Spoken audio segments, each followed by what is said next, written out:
All right, Texans core pieces. Who are they? Do they have any? Laremy Tunsil spoke today.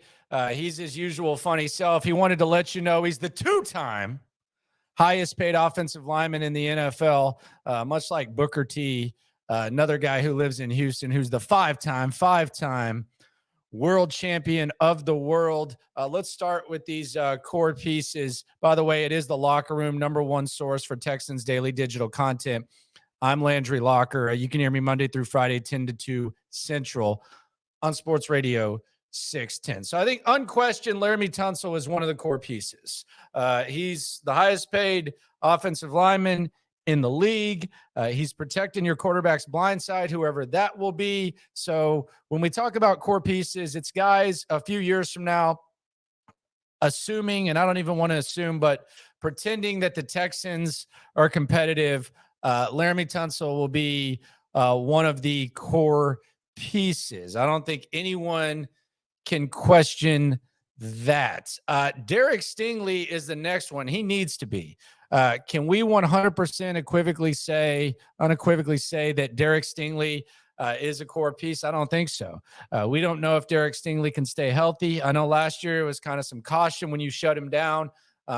But you saw what Sauce Gardner did. If Stingley had a year like Sauce Gardner, which we're not getting into the system stuff and all that, but if he'd had a year like that, then it would be unquestioned, just like Laremy Tunsil. We saw some good things from Stingley.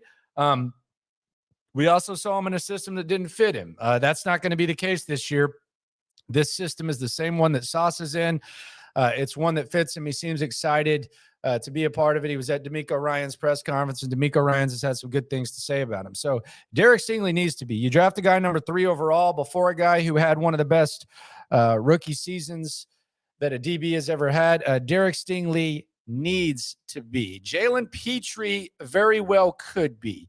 Jalen Petrie had 5 picks last year, some ups, some downs.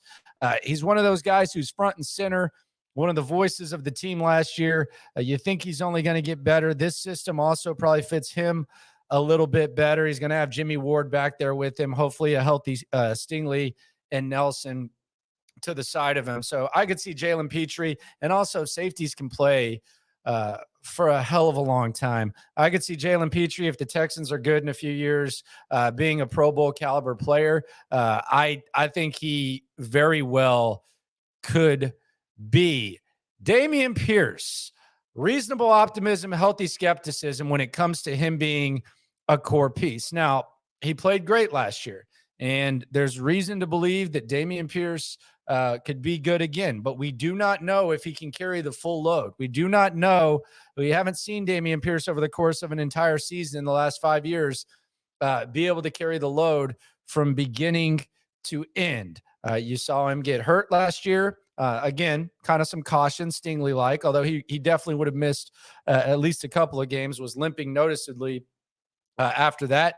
And then you have the running back position, which you can wear down very, very quickly. But Damien Pierce, reasonable optimism, and because of the position, there's some healthy skepticism. But I'm excited to see Damien Pierce. It's going to be kind of a new thing where you're going to have a Texans player likely drafted in the first 2 or 3 rounds of your fantasy draft in Damien Pierce. Hell, if you're in Houston, some bozo might take him at the end of the first round, which, yeah, sometimes you got to mark those Texans off the board. Christian Harris. Am I overly optimistic about Christian Harris? I like the guy. I just think he's a freak athlete. I think he has the right makeup. He was banged up last year.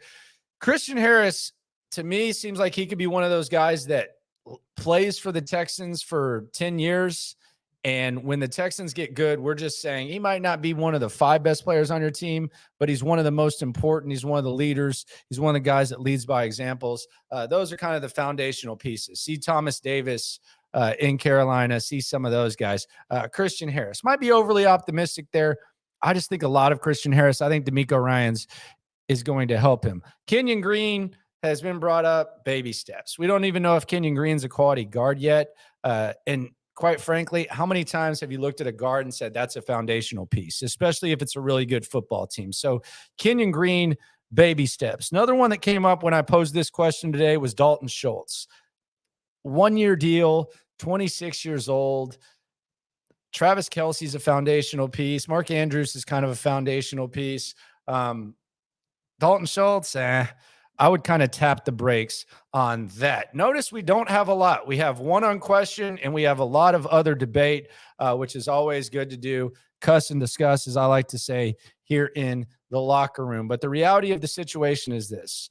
Nick Caserio inherited a hellacious situation from Bill O'Brien. The roster was old. The salary cap situation was bad. The quarterback was disgruntled. And you got all this draft equity. So Texans got a couple of first-round picks in the next 2 drafts. They're going to have to develop their foundational pieces as this rebuild goes on. Did I miss anyone?